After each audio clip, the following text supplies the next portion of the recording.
रोहा तालुक्यातील कामगारांवर अन्याय होत असताना आवाज उठवून कामगारांचा लढा देणारा, कोरोना काळात तालुक्यातील सर्व हॉस्पिटलमध्ये नागरिकांना मोफत जेवणाची सेवा देत, रात्री अपरात्री आरोग्याची तत्परतेने सेवा देऊन अनेक रुग्णांना आधार बनून राहणारा, शिवाय अनेक तरुणांना रोजगार मिळवून देत, सुशिक्षित युवकांना कंत्राटी भरतीवरून रोखठोक भूमिका मांडून शासनाकडे सुद्धा या प्रसंगी पाठपुरावा करून कामगारांना न्याय मिळवून देणारे एकमेव राजकीय आधारस्तंभ, शिवाय मात्र कोणतीही राजकीय पार्श्वभूमी नसणारा एक सर्वसामान्य व्यक्तिमत्व म्हणजे अमित घाग.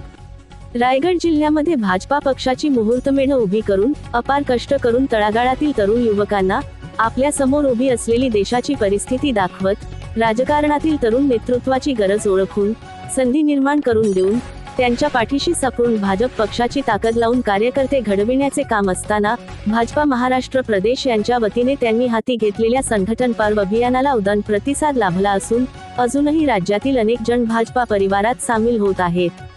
सामाजिक बांधिलकी जपत समाजोपयोगी उपक्रमांच्या माध्यमातून लोकांपर्यंत पोहोचून त्यांचे प्रश्न सोडवून भारतीय जनता पक्ष वाढीला मदत करणाऱ्या अमितदादा घाग यांच्या कार्याची दखल घेत आज रोहा मधील विश्रामगृह येथे अनेक मान्यवरांच्या उपस्थितीमध्ये रोहा तालुका अध्यक्षपदी अमितदादा घाग यांची निवड करण्यात आली.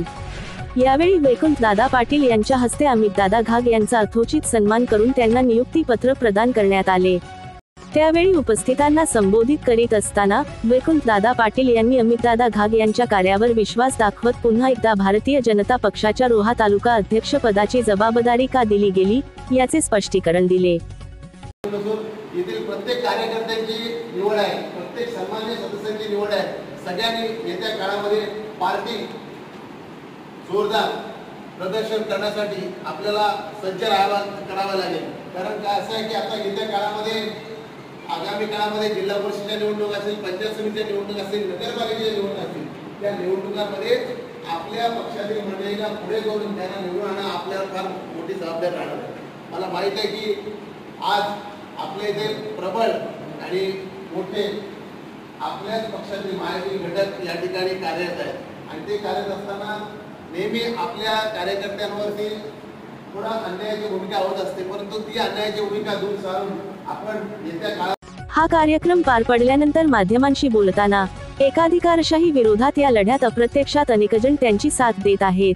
देशहित आणि जनहित जपणारे एकमेव पक्ष संघटन म्हणजे आपला भाजपा परिवार असून त्याची कास धरून पक्ष श्रेष्ठींच्या सल्ल्याने भारतीय जनता पक्ष वाढीसाठी प्रयत्न करीत आजपर्यंत माझ्यासोबत खांद्याला खांदा लावून काम करणाऱ्या आणि माझ्या निवडीसाठी ज्यांनी मला मदत केली त्या सर्वांचे आभार मानले.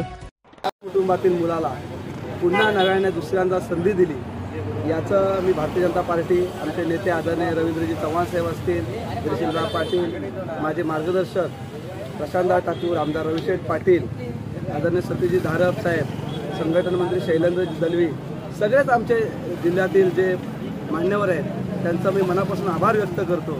खऱ्या अर्थाने ही निवडणूक होती, लोकशाही पद्धतीने हा तालुका अध्यक्ष निवडला जातो आणि माझ्या सर्व सहकार्यांनी मी गेल्या टर्ममध्ये केलेल्या कामांवरती त्यांनी माझ्यावर विश्वास ठेवून मला एकमताने बहुमताने निवडून दिलं, त्याबद्दल त्यांचा देखील मी आभार व्यक्त करतो. आणि पुन्हा एकदा भारतीय जनता पार्टीचाच हे होतं की एक सर्वसामान्यातील व्यक्ती हा जगातील सर्वात मोठ्या पक्षाचा तालुका अध्यक्ष होऊ शकतो, हे फक्त भारतीय जनता पार्टीमध्ये होतं.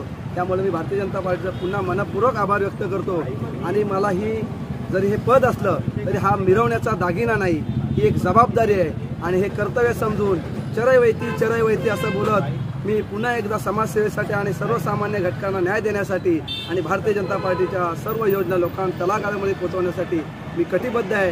पुन्हा एकदा मी भारतीय जनता पार्टीचा धन्यवाद व्यक्त करतो आणि सर्वांचा मनपूर्वक आभार व्यक्त करतो. तालुक्यातील सर्व ग्रामपंचायत निवडणुका जाहीर झाल्यात, आपली रणनीती काय असेल? भारतरत्न अटलजी वाजपेयी यांचं स्वप्न होतं की जोपर्यंत शासनाचा जो योजना आहेत त्या सर्वसामान्य आणि तळागाळापर्यंत पोचत नाही तोपर्यंत शासन राहत नाही. आणि त्यामुळे नक्कीच ग्रामपंचायत हा एक महत्त्वाचा मार्ग आहे जो सर्वसामान्य आणि सर्व घटकांना समावेशक करणारा मार्ग आहे. त्यामुळे भारतीय जनता पार्टीच्या माध्यमातून त्या होणाऱ्या सर्व ग्रामपंचायती निवडणुका असतील, जिल्हा परिषद निवडणुका असतील, पंचायत समिती निवडणुका असतील, नगरपालिका निवडणूक असतील, त्या भारतीय जनता पार्टी रोहा तालुका शहरामध्ये ताकदीने लढून त्या जिंकण्याच्या आम्ही त्याला बोलतो एक आम्ही हे करतो आपण त्याला असं म्हणू शकतो की आम्ही एक शब्द हरवला निर्धार किंवा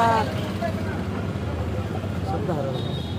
याप्रसंगी राज्यसभा खासदार आणि भाजपा दक्षिण रायगड जिल्हाध्यक्ष धैर्यशील पाटील, आमदार रविशेठ पाटील, भाजपा रायगड लोकसभा निवडणूक प्रमुख सतीश धारक, वैकुंठ दादा पाटील आदी मान्यवरांसह रायगड लोकसभा क्षेत्रातील आणि तालुका पातळीवरील अनेक प्रमुख पदाधिकारी उपस्थित होते.